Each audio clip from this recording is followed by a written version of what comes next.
자, 이제 제가 많은 선생님들을 만나니까 지금 이제 요번에 2차도 끝났잖아요. 근데 이제 2차 선생님들하고 얘기를 좀 많이 해봤는데, 초수 합격생들도 물론 있어요. 초수 합격생들도 있지만, 많은 선생님들이 재수 이상인 경우가 많은 것 같아요. 재수, 삼수, 사수, 오수, 굉장히 많이 있었습니다. 이제, 왜냐하면 공부 방법이 잘못될 수도 있고, 그 다음에 이제 공부는 붙잡고 있었으나 열심히 할 수 없는 그런 상황인 경우도 많고, 그래서, 이제 해야 될 분량을 다 해야 되니까. 근데 이제 붙지 못하시는 분들은 중간에 이제 포기를 하는 거죠. 중간에, 나는 능력이 안 되는 것 같아. 이러고 이제 포기하는 경우가 많은데, 이제 확실히 아셔야 될 것은, 왜 떨어지냐면 공부를 안 해서 떨어지는 거예요. 그리고 이제 붙는 분들은 왜 붙냐 하면 공부를 되게 열심히 해서 붙는 거예요. 우리 왜 중고등학교 때도 이제 공부하잖아요. 그러면 시험을 잘 보고 공부하는 애들은 되게 열심히 하는 거예요.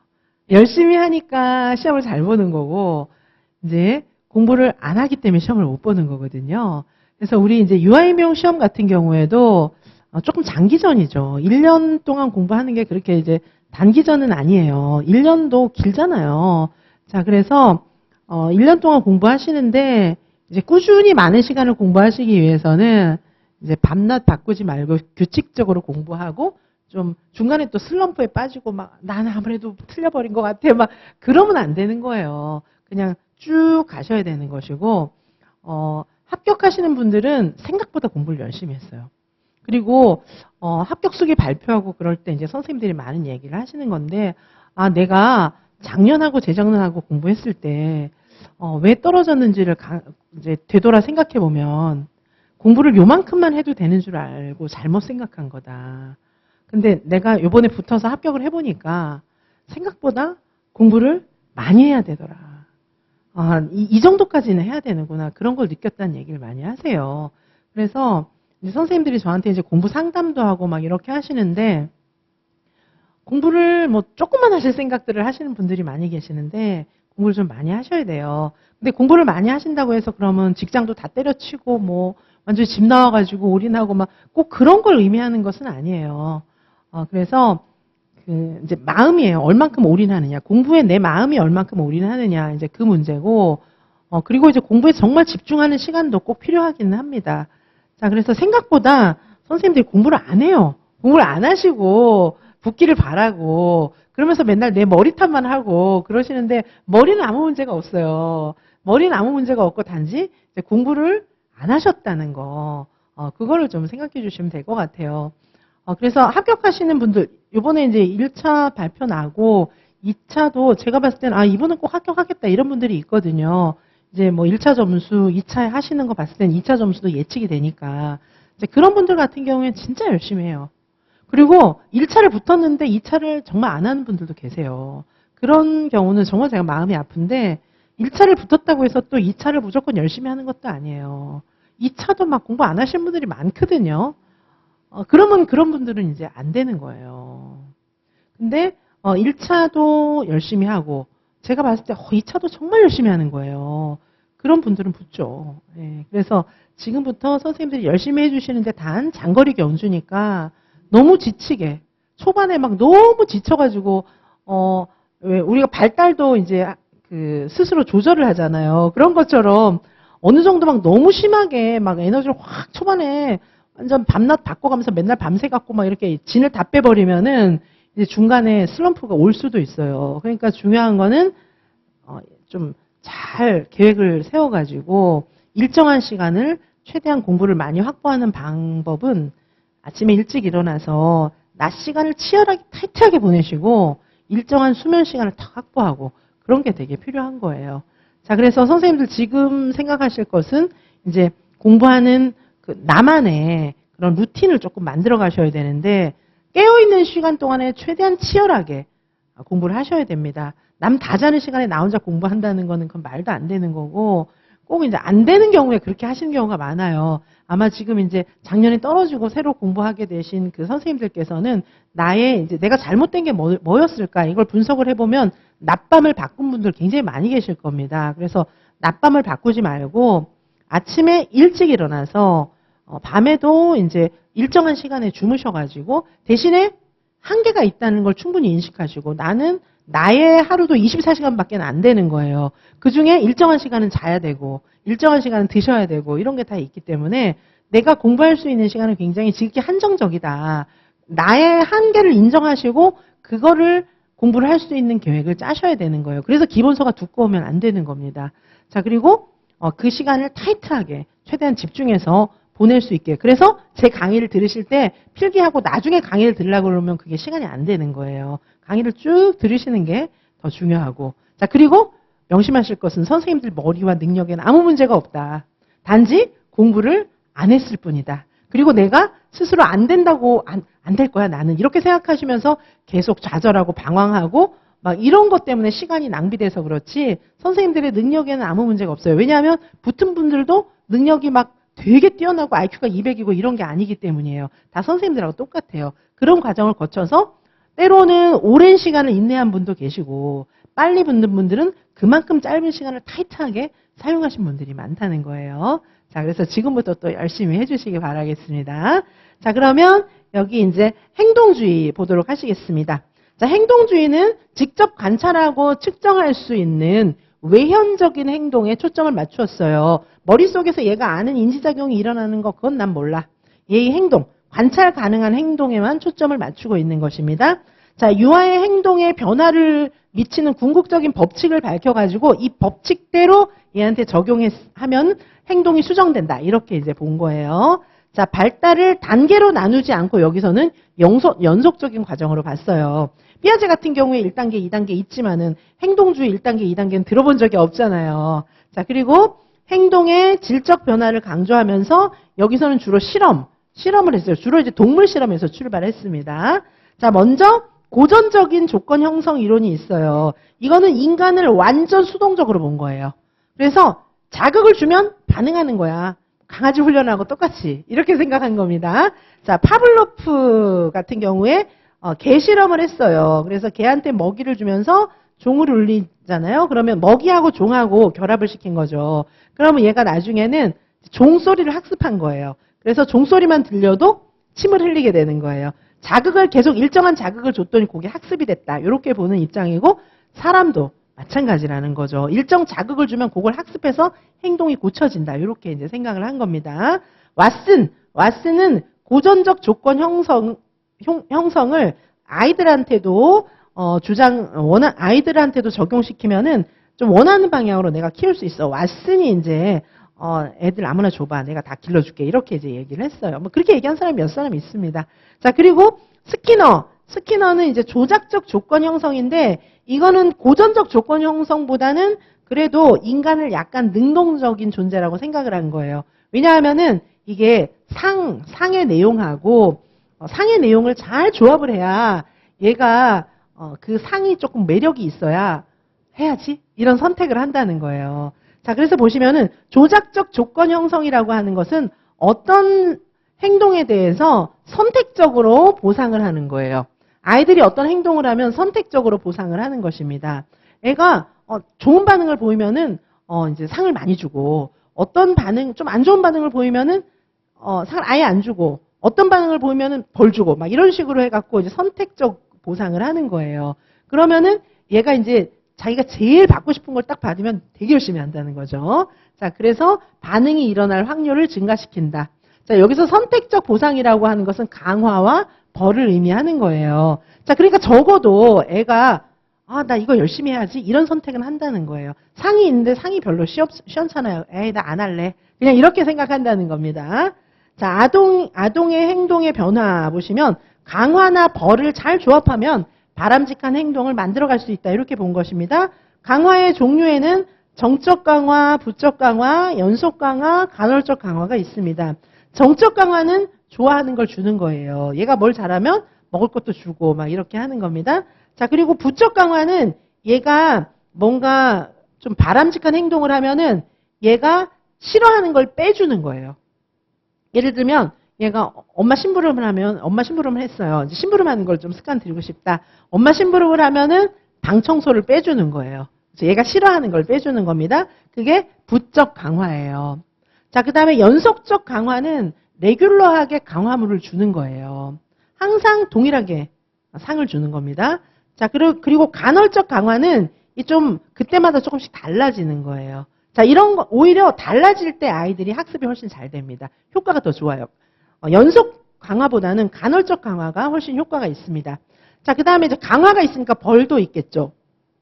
벌 두 가지입니다. 수요성 벌과 제거성 벌이 있습니다. 수요성 벌은 벌을 수요하는 거예요. 벌을 진짜 주는 거예요. 때리거나 꾸중하거나 이렇게 하는 겁니다. 자, 이러면은 맞기 싫으니까 행동을 안 하는 거예요. 빈도가 감소하는 거겠죠. 자, 그 다음에 제거성 벌은 뭐냐 하면은 얘가 말 안 듣고 이러면 얘가 좋아하는 걸 뺏는 거예요. 자, 그래서 너 동생 때렸지? 오늘 저녁에 영화 구경 갈 때 너만 빼놓고 갈 거야. 너 혼자 집 지켜. 뭐 이렇게 하는 거예요. 자, 그래서 벌 종류에도 수요성 벌과 제거성 벌이 있습니다.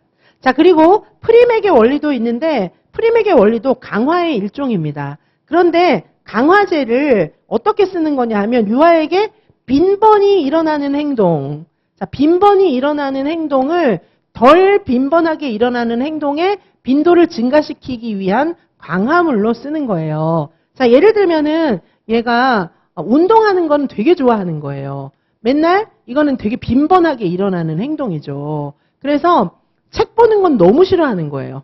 책 읽는 건 싫어하고 얘 운동만 좋아하는 거예요. 자, 책 읽는 거는 덜 빈번하게 일어나는 거죠. 그러니까 얘가 이제 별로 안 좋아하는 행동인 거예요. 그래서 요 책 읽는 거, 요거를 좀 강화시키고 싶잖아요. 그러면 너 책 1시간 읽잖아? 책은 얘는 10분도 안 보는 애거든요. 너 책 1시간 읽으면 네가 진짜 좋아하는 운동 2시간 하게 해줄게. 운동 2시간 할 수 있는 자유를 줄게. 이렇게 하는 거예요. 그러면 얘는 이 운동하는 게 너무 좋으니까 운동하려고. 원래는 얘 이제 건강 안 좋아지고 얼굴 새카맣게 타고 이럴까봐 엄마가 운동장에 나가서 축구를 못하게 했던 거예요. 그런데 일부러 운동하러 나가려고 책을 막 본다는 것이죠. 자, 그래서 이 프리맥의 원리는 유아에게 빈번하게 발생하는 행동이 상대적으로 덜 빈번하게 일어나는 행동의 빈도를 증가시키기 위한 강화물로 요 운동, 요런 걸 쓴다. 이렇게 볼 수가 있겠습니다. 자, 그런데 이거 무슨 의미가 있냐? 강화제가 아까는 뭐 빵, 뭐 스티커 이런 거였잖아요. 근데 강화제가 여기 이 경우에는 운동이 되는 거거든요. 근데 이건 운동 좋아하는 애의 경우에 이렇게 하는 거예요. 운동을 너무 싫어하는 애한테 너 이렇게 해줄게. 이러면 얘는 원래도 운동을 싫어하는데 책을 읽으면 운동을 더 시킨대. 그러면 아예 일부러 책을 더 안 읽겠죠. 그렇죠? 자, 그래서 요 프리맥의 원리는 뭐냐 하면 아이들마다 강화제는 다르게 적용될 수 있다는 거예요. 그리고 상황마다 다를 수 있다. 아무리 운동 좋아하는 애도 지금 아빠 그 독감 걸렸는데 지금 너 책 읽으면은 밖에 나가서 축구하게 해줄게 이러면 아무리 좋아해도 할 수가 없잖아요. 상황 따라 애들마다 다르다. 사실 그렇겠죠. 강화제를 다 똑같이 하면 예를 들면은 공책 줄게 이랬어요. 공책 집에 산더미처럼 쌓여있고 원래 연필로 뭐 쓰는 것도 싫어해요. 공책이 아무런 얘한테는 메리트가 없겠죠. 그렇죠? 자, 그래서 여기 프리맥의 원리는 우리에게 주는 시사점은 아이들마다 그리고 상황마다 상은 다르게 제공하는 것이 더 효과적이다. 이런 시사점을 우리에게 주는 것입니다. 자, 그러면 이런 행동주의의 원리를 적용하면 조성이 있습니다. 조성. 요거는 뭐냐 하면 강화를 이용해서 목표하는 행동을 점진적으로 만들어가는 거예요. 예를 들면 말을 잘 못하는 애가 있어요. 말을 잘 못하는 애가 있는데 얘가 이제 막 이제 청력이 안 좋고 이런 애들은 말을 잘 못하는데 말 배우기가 너무 싫잖아요. 어른이야 이제 내가 말 들어야겠지만 이런 의지를 가지고 하는지 모르겠지만 애기들은 귀찮으니까 하기 싫을 거 아니에요. 그러면 이제 잘하게 해줘야 되잖아요. 그러니까 말을 하는데 안 들리니까 발음이 완전 틀릴 거 아니에요. 그러면 이제 그때는 애가 이제 하려고 시도하는 것 자체가 너무 좋으니까 와 잘한다 막 이래 주는 거예요. 그러다가 이제 나중에는 이제 얘가 진짜 똑같이 할 때만 그렇게 이제 잘했다고 해주는 거거든요. 이런 거는 이제 점점 말을 만들어갈 때 쓰는 강화의 방법인데 어쨌든 이 강화를 통해서 점진적으로 점점 완성시켜가는 방법이 있다. 그걸 조성이라고 할 수가 있습니다. 강화를 이용해서 목표 행동을 점진적으로 형성하는 기법입니다. 자, 그리고 행동 수정도 가능해요. 행동 수정은 뭐냐 하면 좀 얘가 안 좋은 행동을 없애주는 거. 이런 게 행동 수정이잖아요. 예를 들면 애가 막 떠들고 돌아다니고 막 수업 태도가 너무 안 좋은 거예요. 그러면은 얘가 막 떠들 때 야, 너 조용히 해라. 이러면은 그거 자체가 관심이잖아. 애들이 자기를 쳐다보고. 그게 좋으니까 일부러 막 그럴 수도 있거든요. 자, 그럴 때는 어떻게 하냐면 속어와 차별 강화. 속어는 뭐냐면 얘가 막 떠들고 돌아다닐 때는 전혀 일절 아무도 걔를 쳐다도 안 보는 거예요. 그러면 애가 재미없잖아요. 자기가 막 돌아다녀봤자 뭐 내가 유령이야 아무도 보지도 않는 거예요. 그러면 재미없으니까 슬쩍 선생님 앞에 앉아서 이렇게 선생님 얘기를 듣고 있는 거예요. 그러면 그때 은정이가 선생님 말을 잘 듣네. 너무 멋지다. 얘들아 멋지지. 막 이렇게 하는 거예요. 속어. 속어는 바람직하지 않은 행동을 보일 때 강화를 전혀 주지 않는 거예요. 어떤 반응도 하지 않는 것입니다. 그거를 이제 속어라고 해요. 차별 강화는 바람직하지 않은 행동에는 반응하지 않다가 바람직하지 않은 행동을 멈추었을 때 강화하는 것입니다. 자, 그래서 행동 수정을 할 때는 속어와 차별 강화를 쓰게 됩니다. 그 다음에 이제 체계적 둔감법이 있습니다. 체계적 둔감법은 공포를 일으키는 자극에 점진적으로 노출시켜서 공포를 소거하는 방법. 요 용어도 이제 외워주셔야 되겠죠. 자, 이거는 어떤 거냐면 체계적 둔감법, 공포. 얘는 유치원, 엄마 떨어져서 유치원 가는 게 너무너무 겁나는 거예요. 근데 이 자극에 처음에 아침에 너 안 돼. 통학차 타고 가. 이래갖고 밤에 오라 그러면 저녁에 오라 그러면 얘가 너무 겁나잖아요. 그러니까 공포스러운 거예요. 엄마 떨어져서 유치원 가는 게. 처음에는 엄마가 유치원에 같이 가요. 하루 종일 같이 있다가 오는 거예요. 자, 그러다가 이제 다음 날은 통학차 타고 가서 점심시간까지만 같이 있는 거예요. 그 다음에는 이제 오전 활동만 같이 하고 밥은 혼자 먹게 하고 엄마는 오고 그 다음에는 이제 유치원 교실 안까지 가서 아침에 잠깐 있다가 오고 그 다음에는 이제 유치원 현관 앞에서 안녕 하고 헤어지고 자, 그 다음 날은 이제 통학차 타고 가게 이렇게 하는 거예요. 얘가 공포스러워하는 자극이 한꺼번에 훅 노출시키는 게 아니라 점점 노출시켜서 나중에는 익숙하게 하는 거. 요게 체계적 둔감법입니다. 역행 조건 형성 이렇게도 해요. 체계적 둔감법입니다. 자, 이런 내용들을 이제 행동주의라고 하고 행동주의랑 비슷한 범주로 분류되면서도 조금 다르게 분류하는 것이 반준화의 사회학습 이론입니다. 자, 아동이 자신의 발달에 능동적인 역할을 한다. 아까도 말씀드렸지만 반준화는 아동의 능동성을 좀 이야기하고 있고 인간도 생각할 수 있다는 거예요. 인지적인 존재다. 그리고 발달은 아동과 환경 간의 지속적인 상호작용을 통해서 이루어지는 것은 맞지만 상호결정론이다. 이제 뭔가 자극을 주고 이런 것도 필요하다는 거예요. 그래서 동기부여를 좀 해줄 필요가 있지만 아이들도 스스로 결정을 하는 부분이 있다는 겁니다. 상호결정론을 제시를 했습니다. 자, 반준화가 이야기한 관찰학습의 과정이 있습니다.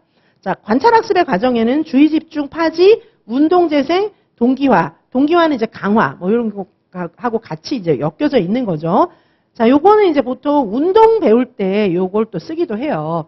자, 주의집중이라고 하는 것은 학습자가 모델의 행동에 관심을 가지고 주의집중을 기울이는 그런 단계입니다. 아까도 말씀드렸지만 수영 선생님이 수영하는 거 자세히 보고 저렇게 하는 거구나 이렇게 보는 거예요. 주의집중이고 그 다음 파지. 주의집중을 통해서 얻은 모델의 행동이 학습자의 기억에 전이되는 단계입니다. 파지라고 하는 것은 잠깐 기억하는 걸 얘기하는 거예요. 이 이제 파지 단계에서 연습 안 하면 이제 그냥 잊어버리는 거예요. 그래서 잠깐 기억하는 거예요. 수영 선생님이 팔 저렇게 움직이네. 다리 저렇게 움직이네. 이렇게 기억을 하고 그 다음에 운동 재생. 자, 모델의 기억된 행동을 학습자가 능숙하게 재생하는 거예요. 팔 연습, 다리 연습 다 해보는 겁니다. 자, 그 다음에 동기화 단계. 자, 동기부여는 직접 강화, 대리 강화, 자기 강화로 나눌 수가 있습니다. 직접 강화는 학습자가 특정한 행동을 하게 되면 그에 따라서 직접적으로 강화를 제시하는 거예요. 와, 너 잘한다. 이런 거 학습자한테. 대리 강화는 특정한 행동을 한 모델에게 제시되는 강화에 의해서 학습자가 영향을 받는 것입니다. 자, 한국 축구 선수가 막 되게 세계적으로 유명해지면은 초등학생들이 축구 되게 많이 해요. 그렇죠? 자, 그 사람처럼 되려고 대리 강화, 자기 강화, 학습자의 욕구나 필요를 충족시키기 위해 스스로 특정한 행동에 강화를 주는 것입니다. 내가 읽은 책 쫙 쌓아놓고 뿌듯하게 바라보면서 내일은 여기다 10권 더 추가해야지. 이렇게 생각하는 거예요. 자기 강화. 자, 자기 효능감도 반두라가 이야기한 개념이에요. 자, 자기 효능감은 성인의 피드백에 따라서 유아는 자신의 행동을 판단하게 되는 것입니다. 그래서 성인이 반응하는 걸 보면서 나는 머리가 좋구나. 공부 잘하겠어. 난 틀려먹었어. 이렇게 생각을 하게 되는 거예요. 자기 효능감이라고 하는 것은 어떤 과제나 목표를 성공적으로 수행하는 데 필요한 자신의 능력에 대한 신념을 의미하는 것입니다. 예를 들면 자기 효능감이 높은 수험생 선생님들은 나는 붙을 거야. 이렇게 생각하겠죠. 그러면 공부를 열심히 해요. 그리고 웬만한 역경도 다 견뎌요. 나는 붙을 거라고 생각하니까. 근데 자기 효능감이 낮은 수험생 선생님들은 어떻게 하실까요? 조금만 문제가 틀려도 그래 난 못해. 나는 원래 머리가 나빠. 뭐 이렇게 하시는 거예요. 조금만 어려운 문제 보면 내가 이걸 어떻게 풀지? 뭐 이렇게 하시는 거예요. 자, 그리고 막 슬럼프 빠지고. 이해되시죠? 그렇죠? 자, 그래서 학습을 잘하기 위해서는 자기 효능감이 높아야 돼요. 자, 아이들은 이제 자기 효능감이 높도록 해주기 위해서 애들이 이제 롤 모델을 보통 선택을 하거든요. 근데 이 롤 모델이 보통은 선생님이나 부모님이에요. 자, 그래서 부모님이나 선생님이 뭔가 이제 일관성 있는 태도나 이런 것들을 보여주면서 아이들한테 긍정적인 자기 효능감이 생길 수 있도록 도와주는 것이 좋은 방법입니다. 자, 그 다음에 인지발달 이론입니다. 자, 이제 인지발달 이론으로 오면은 학습자를 굉장히 능동적으로 생각을 해요. 자, 그래서 인지발달 이론은 구성주의의 인식론이라고 볼 수 있어요. 그래서 피아제의 인지발달 이론, 크게는 비고츠키의 인지발달 이론 이렇게 두 개로 나눌 수가 있습니다. 자, 피아제와 비고츠키는 약간의 차이가 있습니다. 피아제는 이제 사고 과정과 이를 반영하는 행동에 초점을 두고 있습니다. 모든 유아의 인지발달이 동일한 순서, 단계, 그래서 발달을 단계로 보고 있어요. 동일한 순서와 단계를 지닌다고 보고 있습니다. 피아제는 환경과 상호작용하면서 애가 스스로 동화 조절을 거친다. 이렇게 보고 있는 거예요. 자, 그래서 혼자놀이 하면서 동화 조절을 거친다. 뭐 이렇게 보고 있습니다. 자, 인지발달에 있어서 이제 환경에 적응하는 거예요. 환경에 적응하는 과정이 인지가 발달되어 가는 과정입니다. 적응을 할 때는 동화와 조절을 활용하는 거예요. 자, 유아가 새로운 정보를 자신이 이미 아는 인지 구조에 포함시키는 것이 적응이에요. 예를 들면은 얘는 이제 강아지만 봤어요. 그러다가 엄마 따라서 동물원에 처음 가봤거든요. 동물이라고는 강아지밖에 본 적이 없어요. 옆집 고양이랑 그거밖에 본 적이 없는데 동물원에 갔더니 엄청 큰 사자랑 엄청 큰 호랑이가 있는 거예요. 보니까 너무 신기하잖아요. 강아지 막 이렇게 하는데 자기가 자세히 봐도 뭔가 강아지랑 우리 집에서 기르는 강아지랑 뭔가 좀 다르다는 생각을 하는 거잖아요. 뭐지? 이게 뭐지? 엄마 이게 뭐야? 이거부터 물어보고 해가지고 얘가 이게 뭔지 너무 신기하고 막 이러면 이제 엄마가 이건 호랑이야. 호랑이 뭐지? 막 얘가 이제 찾아보기도 하고 막 그럴 수도 있잖아요. 그러면서 얘는 동화는 뭐냐면 이건 강아지야. 큰 강아지야. 이렇게 생각하는 거예요. 근데 아무리 봐도 이상하니까 얘가 이제 인지적 갈등을 막 느끼는 거예요. 그러면 원래 자신이 갖고 있던 안경을 바꾸는 작업을 시작하는 거예요. 그래서 그걸 바꿔가지고 이건 호랑이고 얘는 사자야. 동물 중에는 우리 고양이 강아지처럼 예쁘고 조그만 애도 있지만 이렇게 크고 무섭고 멋있는 애도 있는 거야. 막 이렇게 생각을 하게 되는 거예요. 그게 조절이 된 거죠. 자, 동화라고 하는 것은 일단 적응이라고 하는 것은 일단 아이들이 새로운 정보를 자신이 이미 아는 인지 구조하고 합해가지고 인지를 발달시키는 거예요. 그렇죠? 자, 그래서 동화라고 하는 것은 어떤 낯선 상황에 부딪혔을 때 새로운 지각물이나 사건을 자신의 이해의 틀에 맞춰서 해석하고 받아들이는 인지 과정. 그래서 원래 내가 쓰고 있던 안경으로 한번 보는 거예요. 내 기준에 맞춰서. 근데 해석이 안 되잖아요. 그렇죠? 그러면 이 안경을 바꿔 껴야 되잖아요. 그 과정에 막 이제 인지적 갈등이 공부는 어려우니까 인지적 갈등이 생기는 거예요. 그렇게 해서 조절. 기존의 인지 구조로는 새로운 사물을 이해할 수 없을 때 기존의 인지 구조를 변경시키는 그런 것이 이제 조절이라고 하는 것입니다. 그래서 새로운 환경에 적응하는 과정에는 동화와 조절이 필수적이다. 선생님들도 평소에 쓰지 않는 용어, 유아교육학 용어들이 낯설잖아요. 그러니까 이제 이걸 익히는 과정이 동화와 조절이 필요하고 그 안에는 인지적 갈등이 들어가는 거겠죠. 자, 그리고 이제 이런 식으로 해갖고 여러 가지 스키마, 도식이 생기는 거예요. 그러니까 여러 가지 지식들이 형성이 되는 것이죠. 그걸 도식이라고 하는 것입니다. 자, 그리고 인지적 갈등을 거쳐가지고 이제 지식이 딱 머릿속에 이제 형성이 되면 인지적 평형화가 이루어졌다. 환경에서 들어온 정보와 인지구조 간의 정신적 균형이 생겼다. 이렇게 볼 수가 있는 것입니다. 피아제의 인지발달 단계는 감각운동기, 전조작기, 구체적 조작기, 형식적 조작기로 나눌 수 있고 우리 유아시기, 감각운동기에는 이제 대상 영속성을 획득하는 것이 발달 과업이에요. 대상 영속성은 뭐죠? 이 뒤에도 있다라고 생각하는 거예요. 그래서 예를 들면은 아주 영아들한테 딸랑이 보여주다가 딸랑이 앞에다가 흰 종이를 딱 갖다 대면 애들이 고개를 돌려요. 없구나 이렇게. 그런데 이제 대상 영속성이 생기고 나면 종이를 딱 갖다 대면 달라고 손을 막 뻗는 거예요. 자, 그거는 이 뒤에 있다라고 생각하는 거. 그게 이제 출생에서 만 2세 사이에 이런 능력이 습득이 되는 것입니다. 그 다음에 전조잡기 시기에는 자기중심적 사고, 직관적, 물활론적, 표상적 상징, 언어의 급속한 발달 이런 것들이 이루어지게 되는 것입니다. 자기중심적인 사고는 말 그대로 이제 자기중심적으로 자기 입장에서 생각하는 것이고 직관적 사고는 논리적으로 생각하지 못하고 눈에 보이는 대로 단편적으로 생각하는 거예요. 그 다음에 물활론적 사고는 모든 것이 살아있다 이렇게 생각하는 것이고 표상적 상징을 사용하게 되는 것이 감각운동기에는 못하다가 전조잡기에 나타나는 능력이고 그 다음에 갑자기 언어가 막 급속한 속도로 팽창이 되는 것입니다. 이게 전조잡기예요. 우리 유치원 애들입니다. 유치원 애들의 발달 과업은 구체적 조잡기화 되는 거겠죠. 자, 구체적 조잡기의 특징은 탈중심화, 탈자기중심적 사고, 자기중심성을 벗어나게 우리는 도와줘야 합니다. 자, 그 다음에 조망 수용 능력을 획득해서 조작적 사고가 가능해요. 자기중심성을 벗어나서 조망 수용 능력도 생기고 그 다음에 이제 직관적 사고를 벗어나서 조작적 사고도 하는 거예요. 좀 논리적인 원인 결과 관계 이런 것도 좀 알게 되는 거예요. 조작적 사고가 가능해지고 그 다음에 보존 개념이 획득되게 되는 것입니다. 그래서 뭐를 추가하지 않으면 이건 변하지 않아 이런 것들을 알게 되는 거예요. 그 다음에 유목화, 서열화, 부분과 전체의 개념이 발달되게 되는데 우리 유치원 애들은 이런 능력이 미숙하기 때문에 이런 능력을 길러주는 것이 교사가 해야 되는 일입니다. 그 다음에 이제 형식적 조작기가 되면 가설도 세우고 가설 연역적 사고, 가설도 세우고 실험도 하고 상징을 사용한 추리도 하고 이런 게 이제 본격적으로 가능해진다는 것입니다. 자, 그 다음에 이제 비고츠키의 사회문화적 인지 이론이고 자, 비고츠키는 일단 뭐 역동적 평가 뭐 이런 거 얘기했죠. 그렇죠? 자, 비고츠키가 이야기한 굉장히 중요한 개념, 근접발달 지대에 있습니다. 비계도 있고요. 자, 근접발달 지대라고 하는 것은 유아의 실제적 발달 수준과 잠재적 발달 수준 간의 거리를 이야기하는 것이죠. 그래서 여기 비고츠키가 이야기하는 근접발달 지대.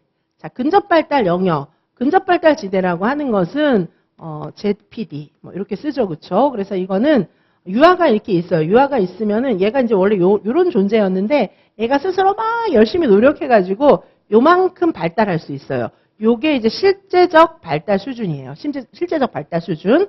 그런데 선생님이 도와주거나 똑똑한 친구, 또래 친구가 도와주거나 이러면은 얘가 여기까지 갈 수 있는 거예요. 요게 잠재적 발달 수준이에요. 그렇죠?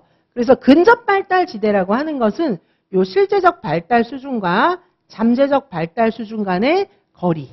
그렇죠? 그러니까 여기에요. 그러니까 이게 이제 만만치 않은 거예요. 애가 혼자 생각하기는 자기 혼자 발달할 수 있는 수준을 넘어서는 거니까 이 지대에서는 인지적 갈등이 있겠죠. 쉽지 않겠죠. 근데 여기에 좀 오래 머물러 있다 보면은 이게 익숙하고 편해지는 거예요. 그러면 얘의 실제적 발달 수준은 여기까지가 되는 거예요. 그러면 그 다음엔 더 잠재적 발달 수준이 더 높아지겠죠. 자, 근접 발달 지대는 점점 이렇게 변해요. 높아지는 겁니다. 자, 그래서 근접 발달 지대, 이렇게 근접 발달 지대는 실제적 발달 수준과 잠재적 발달 수준 간의 거리, 이렇게 볼 수가 있습니다. 자, 비계. 자, 여기 실제적 발달 수준과 잠재적 발달 수준 간의 거리, 여기는 이제 어려운 데기 때문에 그냥 냅두면 여기 못 있어요. 그래서 우리는 아이들에게 비계를 제공해 주어야 합니다. 비계는 원래 발판이라는 뜻이에요. 그래서 공사 같은 거 할 때 높은 데다가 뭐 이렇게 공사하고 이럴 때 손 뻗쳐서 못 하잖아요. 그래서 여기 발판 같은 거를 마련해 주면은 거기 올라가 가지고 이렇게 비계를 딛고 올라가 가지고 스캐폴딩, 비계 같은 겁니다. 올라가 가지고 이제 공사를 할 수 있잖아요. 그런 발판의 역할을 해 주는 거를 선생님이 해줄 수 있다는 거예요. 선생님이 해줄 수도 있지만 여기서 비고츠키 같은 경우에는 주로 공동의 문제 해결, 협동학습을 통한 공동 문제 해결. 아이들이 같이 협동학습을 하면서 공동 문제 해결을 하게 되면 이거 자체가 비계가 되는 거예요. 나 혼자 있을 땐 몰랐는데 친구들하고 막 얘기하고 자료도 찾아보고 어디 가서 조사도 해보고 막 이러면 알게 되는 거예요. 협동 문제 해결. 그 다음에 상호 주관성. 요거 간 주관성이라고도 얘기를 해요. 이거는 뭐냐 하면 나하고 이제 보통 비고치키는 자기 혼자 학습하는 게 아니라 친구들하고 같이 학습하는 걸 강조하잖아요. 그래서 이제 나 혼자 학습할 땐 잘 몰랐는데 친구랑 같이 학습하게 되면서 어떻게 되는 거예요? 나는 이렇게 생각해. 그때 친구는 이렇게 생각해. 생각이 다른 거예요. 아, 나는 친구랑 생각이 다르지만 아, 쟤는 이렇게 생각하는구나. 이걸 이해하는 거. 요게 상호 주관성이에요. 보통 이제 민주시민 교육 같은 거 할 때도 상호 주관성이 필요하겠죠. 그래서 내 생각은 이렇고 제 생각은 이래. 근데 나는 제 생각을 이해해. 이런 것들이 상호 주관성이에요. 상호 주관적 이해에 도달할 수 있도록 하는 것. 이것이 민주시민 교육에서 굉장히 중요한 내용이기도 합니다. 자, 상호 주관성, 간 주관성입니다. 자, 비고치키는 비계를 제공해 줄 때 공동의 문제 해결과 상호 주관성을 강조했습니다. 자, 그리고 비고치키는 언어 발달을 굉장히 중요하게 생각했어요. 언어와 사고가 처음엔 독립적으로 출발하지만 일정 시기에는 언어와 이 사고가 서로 상승작용을 한다. 이렇게 보았습니다. 그래서 언어 발달의 순서를 초기 언어, 순수 심리 언어, 자기중심적인 언어, 내적 성장 언어 이렇게 보았어요. 초기 언어는 옹알이 이걸 얘기하는 것이고 순수 심리 언어는 이제 엄마랑 애만 아는 용어 같은 거. 그 다음에 여기 자기중심적인 언어는 혼잣말. 유치원 애들 모여있으면 다 제각각 얘기하잖아요. 자, 그 다음에 내적 성장 언어는 이제 이걸 외적 성장 언어 뭐 이러시는데 그게 아니고 내적 성장 언어는 뭐냐 하면 속으로 생각하는 거예요. 어린 애들은 속으로 생각하면 헷갈려서 생각을 못해요. 말로 얘기를 해야지. 근데 이제 어느 정도 사고가 조금 잘 정리가 되고 나면 대부분 속으로 생각하잖아요. 속으로 생각하고 그거를 이제 글로 표현도 할 수 있고 이런 거잖아요. 자, 그래서 언어 발달 초기 언어, 순수 심리 언어, 자기중심적인 혼잣말, 그 다음에 내적 성장 언어 이렇게 볼 수가 있겠습니다. 자, 사고 발달도 혼합적인 비조직적 더미 사고 생각을 못하는 거예요. 복합적 사고 이게 헷갈리는 거예요. 개념적 사고는 이제 뚜렷하게 추상적인 개념이나 이런 것들을 알 수 있게 되는 것입니다. 자, 피아제와 비고치키를 비교를 해서 보신다면 자, 피아제는 발달의 원동력을 학습자 자신으로 보았습니다. 비고치키는 사회문화적 환경. 자, 피아제 인지 발달은 발달의 기제가 동화 조절을 통한 평형화 이렇게 본 것이고 비고치키는 아이들하고 같이 협동학습하고 막 이렇게 하면서 스스로 내면화되는 거예요. 자, 그 다음에 피아제는 언어의 역할은 언어는 사고의 지표에 불과해. 사고 단계가 언어에 그냥 나타나는 거야. 이렇게 보았어요. 근데 비고치키는 언어가 사고 발달에 있어서 핵심적인 역할을 한다. 아이들하고 얘기하고 상호작용하면서 많이 배운다는 거예요. 자, 그리고 피아제는 발달이 학습에 선행한다. 발달 단계에 맞춰서 학습시켜야 돼. 이렇게 이야기를 한 것이고 그에 반해서 비고치키는 학습이 발달에 선행한다. 얘가 나이는 똑같아도 어떤 환경 속에서 자랐느냐, 어떤 선생님이 얘를 도와줬느냐에 따라서 얘의 학습은 완전 다를 수 있다. 이렇게 본 것입니다. 자, 그 다음에 상호작용. 피아제는 또래 간의 상호작용을 중요하게 생각했고 비고치키는 지적으로 유능한 사람과의 상호작용을 중요하게 보았습니다. 경험의 형태도 피아제는 타인의 도움 없이 독자적으로 발달한다고 본 반면에 비고치키는 성인과 유능한 또래가 중요하다 이렇게 보았습니다. 성인 또는 유능한 또래가 있으면은 애들이 되게 공부가 잘 된다 이렇게 본 거예요. 요새는 비고치키적인 학습을 실제 교실에다가 많이 적용을 해요. 그래서 언어 학습에 있어서도 선생님이 직접 가르쳐 주는 것보다도 또래들끼리 같이 학습하면서 이제 그런 프로그램이 있어요. 그래서 또래들끼리 학습하면서 되게 이제 글자를 잘 아는 또래 있잖아요. 걔가 글씨를 전혀 못 쓰는 또래를 가르쳐 주고 그러면 글씨를 잘 못 쓰는 애는 친구랑 상호작용하면서 어떤 프로그램을 하면서 같이 배우고 이렇게 하면은 가르치는 애도 언어가 더 발달하고 배우는 애도 언어를 더 빨리 배우고 이제 그런다는 연구 결과가 있고 이제 그런 프로그램이 있습니다. 자, 그래서 여러 가지 영역에 비고치키와 피아제를 적용해 볼 수 있습니다. 다음 정보처리 이론인데 정보처리 이론은 이제 인지발달을 넘어서 가지고 인지발달 이론은 뭐냐면 인간이 어떤 사고의 과정을 거쳐서 생각할까 뭐 이런 거에 대한 퀘스천이었던 거예요. 근데 정보처리 이론 시대가 되니까 뇌 사진을 찍는 거예요. 뇌 사진, 인간이 생각할 때, 인간이 고민할 때, 뭐 그다음에 이제 좀 지능이 떨어질 때 막 이런 사진을 다 찍잖아요. 그러니까 사고의 과정이 어느 정도 눈으로 딱 보이는 거예요. 그리고 컴퓨터를 만들면서 컴퓨터는 인간의 사고 과정을 어느 정도 시뮬레이션 해놓은 거거든요. 그러니까 인간이 사고하는 절차가 많이 밝혀진 거예요.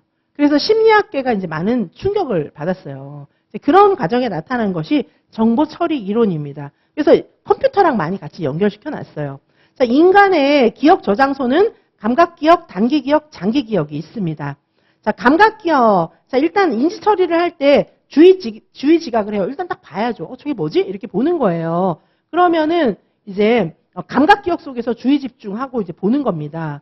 그리고 이제 이게 대부분은 감각 기억에서 사라지고 없어요. 그런데 단기 기억으로 넘어가기 위해서는 시연을 좀 해야 돼요. 예를 들면 전화번호를 봤으면 그냥 딱 보고 돌았으면 잊어버리잖아요. 근데 그거를 입으로 좀 쫑얼쫑얼 이렇게 하면은 단 몇 분은 기억이 난단 말이에요. 자, 그게 이제 단기 기억으로 넘어간 거거든요. 그 다음에 장기 기억으로 넘어가게 하기 위해서는 부호화도 필요해요. 전화번호를 막 예를 들면 이삿짐 센터면 2424 이렇게 연결해 갖고 외운다거나 덧셈 뺄셈 이렇게 연결해서 딱 외우면은 인코딩 된 거거든요. 그건 오래 가죠. 오래 가는 거예요. 그렇죠? 자, 예를 들면 전화번호가 5432다 이러면은 이거 내려가는 순서구나. 이렇게 기억을 하면 딱 기억이 되는데 아무리 쉬운 것도 그냥 휙 지나가면 생각이 안 나는 거예요. 자, 그래서 인코딩 나름대로 부화해서 이제 머릿속에 넣으면 이게 장기 기억으로 넘어가요. 인코딩 되면 이제 부호화가 되면 장기 기억으로 넘어갑니다. 그럼 필요할 때 인출 꺼내 쓸 수 있는 거예요.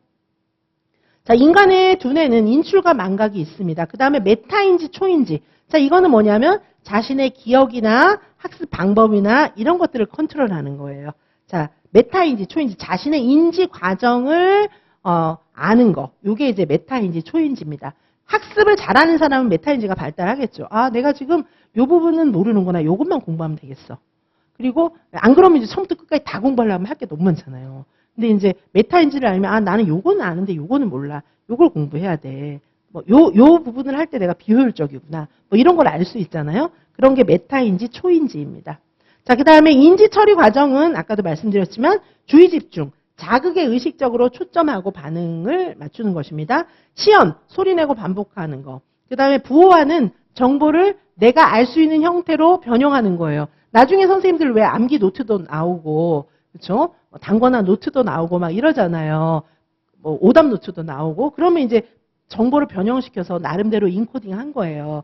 그런 것들이 머릿속에 잘 남게죠. 제가 물론 해드리기도 하죠. 그렇죠? 자, 그리고 인출, 장기 기억 속에서 정보를 끄집어내는 일을 말하는 것입니다. 자, 여기까지 보시고 잠시 쉬었다가 생태학적 체계 이론을 보실 건데요.